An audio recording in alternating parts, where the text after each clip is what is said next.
Register हो गया, amplifier हो गया, डायोड, पीएनपी जंक्शन। यहाँ पे डिजिटल इलेक्ट्रॉनिक्स भी है, जैसे एंड गेट है, और गेट है, नंद गेट है, नॉर गेट है, इसके बारे में।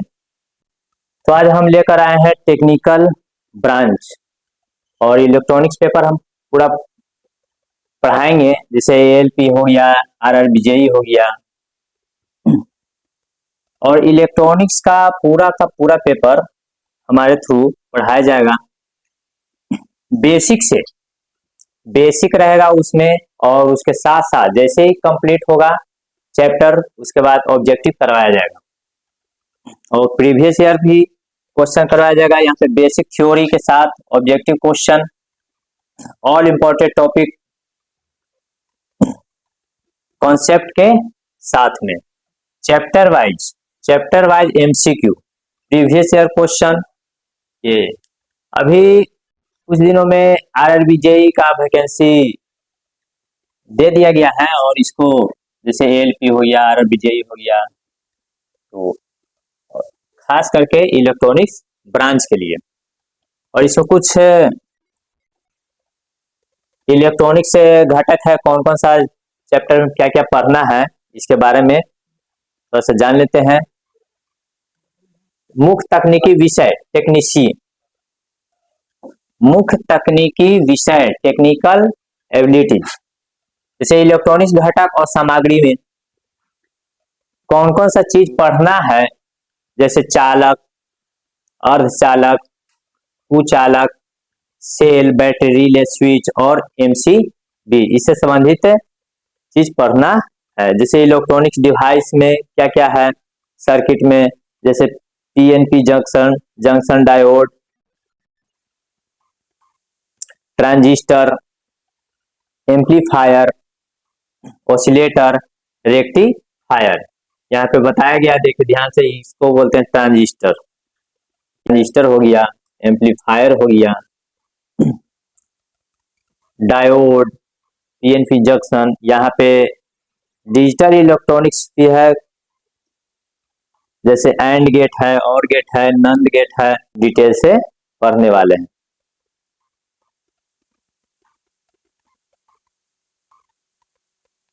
डिजिटल इलेक्ट्रॉनिक्स में क्या क्या है, जैसे number system, logic system. Digital electronics में हम लोग पढ़ेंगे नंबर सिस्टम, लॉजिक गेट्स जैसे एंड हो गया, और हो गया, नॉट गेट, नंद गेट और नॉर गेट, ये मोस्ट इंपॉर्टेंट गेट होता है यहाँ पे। फिर फ्लिप फ्लॉप, इसको फ्लिप फ्लॉप, ये काउंटर। लीनियर इंटीग्रेटेड सर्किट में क्या क्या है, तो लीनियर इंटीग्रेटेड सर्किट में ऑपरेशन एम्पलीफायर, यहाँ पे ऑपरेशन एम्पलीफायर, वोल्टेज रेगुलेटर और टाइमर। फिर माइक्रो प्रोसेसर और माइक्रोवेव में 80-85, जो क्वेश्चन पूछता है 80-85 माइक्रो प्रोसेसर की कार्य प्रणाली, इससे संबंधित असेंबली भाषा, पेरिफेरल, ये सब भाषा है कंप्यूटर का। डाटा कम्युनिकेशन और नेटवर्किंग, जैसे लैंड का local area network, wide area network, इस तरह से इंटर नेटवर्किंग भी पढ़ना, बेसिक इलेक्ट्रिकल भी पढ़ना है आरआरबीजेई के लिए, मोस्ट इंपोर्टेंट। तो हम आगे चलते हैं, कुछ टॉपिक स्टार्ट करते हैं, जैसे अर्धचालक और सामग्री। यहाँ पे अर्धचालक क्या है, तो कहा गया है कि जिन पदार्थों में विद्युत धारा आसानी से, यहाँ पे बताया गया है सबसे पहले चालक, अर्धचालक और अर्धचालक। तो चालक किसे कहते हैं? जिसमें आसानी से विद्युत धारा प्रवाहित हो। जिस पदार्थों में विद्युत धारा आसानी से बहती है उसे क्या कहते हैं? चालक कहते हैं। राइट हुई। जैसे इसमें फ्री इलेक्ट्रॉन, जो फ्री इलेक्ट्रॉन्स रहता है, फ्री इलेक्ट्रॉन्स सबसे ज्यादा चालक में ही होते हैं, सबसे अधिक। जैसे एग्जाम्पल की बात करते हैं, जैसे कॉपर Cu, इसका ऐसे परमाणु संख्या 29 होता है, इसको याद रखेंगे। एल्युमिनियम, इसका परमाणु संख्या 13 होता है, ये याद रखेंगे। Ag सिल्वर, चांदी सबसे स्पीड चालक कंडक्टिविटी इसमें पाए जाते हैं। तो ये हो गया हमारा चालक का। जैसे यहाँ पे देखेंगे धारा का प्रवाह, धारा का प्रवाह, ये है धारा का प्रवाह, इलेक्ट्रॉन की गति। सबसे ज्यादा कंडक्टर में ही इलेक्ट्रॉन पाया जाता है, माइनस से इंडिकेट किया जाता है। जैसे कॉपर हो गया, एल्युमिनियम हो गया, और सिल्वर Ag से इंडिकेट करते हैं। और चालक क्या है? और चालक जैसे सेमीकंडक्टर, सेमीकंडक्टर वो पदार्थ है जिसकी विद्युत चालकता यानी कंडक्टर और इंसुलेटर के बीच बिहेव करता है, कंडक्टर और इंसुलेटर के बीच होती है, और यह तापमान पर डिपेंड करता है। जैसे अर्धचालक जैसे जैसे टेम्परेचर बढ़ाएंगे या घटाएंगे तो ये डिपेंड करेगा अर्धचालक। जैसे जर्मेनियम और सिलिकॉन मोस्ट इंपॉर्टेंट है यहाँ पे, जर्मेनियम का और सिलिकॉन का एग्जाम्पल में अर्धचालक का दो को बताया गया।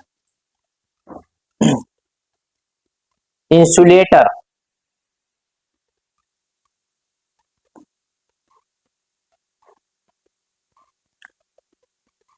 फिर है कुचालक।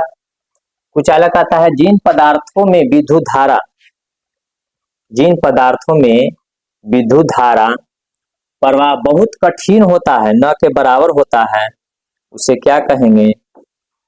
कुचालक कहेंगे। क्या कहेंगे? कुचालक कहेंगे। जैसे लकड़ी वगैरह आता है उसमें करंट प्रवाहित नहीं होगा, सिंपल सा। और इसमें फ्री इलेक्ट्रॉन की मात्रा क्या होगा? न के बराबर होगा। फ्री इलेक्ट्रॉन्स बहुत कम होते हैं, नहीं के बराबर होते। और इसको यहाँ पे देखेंगे इंसुलेटर, जैसे उदाहरण में आ गया रबर, ग्लासेस और प्लास्टिक, रबर, ग्लासेस और प्लास्टिक यहाँ पे एग्जाम्पल में बताया गया।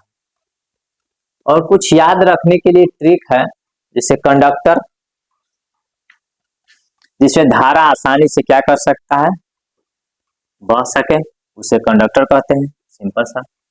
सेमीकंडक्टर, जिसको अर्धचालक बोलते हैं, धारा नियंत्रित या मध्यम, कहने का मतलब है कि कंडक्टर और इंसुलेटर के बीच, कंडक्टर और इंसुलेटर के बीच में जो होता है वो सेमीकंडक्टर ही कहलाता है। माने कुछ चालक, कुछ माने करंट जाएगा, कुछ करंट न जाता, इसी को बोलते हैं सेमीकंडक्टर। अब करें यहाँ पे कि निम्न में से चालक कौन सा है? कुछ क्वेश्चन है ऑब्जेक्टिव में, से पहले हम देखेंगे। जैसे कंडक्टर, कौन सा है कंडक्टर? यानी कंडक्टर का मतलब है जिससे करंट का प्रवाहित होना। तो सबसे पहला क्वेश्चन, कॉपर में क्या होगा? कंडक्टर, विद्युत धारा प्रवाहित होगा। तो ये हो गया हमारा चालक कंडक्टर में कॉपर से। सेमीकंडक्टर क्या है? उदाहरण इसका है, तो सेमीकंडक्टर दो को बताए थे हम, जैसे सिलिकॉन और जर्मेनियम, सिलिकॉन और जर्मेनियम, ये हमारा सेमीकंडक्टर है। सिलिकॉन एक होता है, सिलिकॉन और होता है एक जर्मेनियम। थर्ड, मुक्त इलेक्ट्रॉनों की संख्या किसमें अधिक होगी? तो मुक्त इलेक्ट्रॉनों की संख्या कंडक्टर में ही होगी सबसे ज्यादा, और सबसे ज्यादा चांदी Ag इलेक्ट्रॉन। और निम्न में से कुचालक इंसुलेटर कौन सा है, तो इंसुलेटर की बात करते हैं जैसे ग्लास हो गया, जैसे रबर हो गया।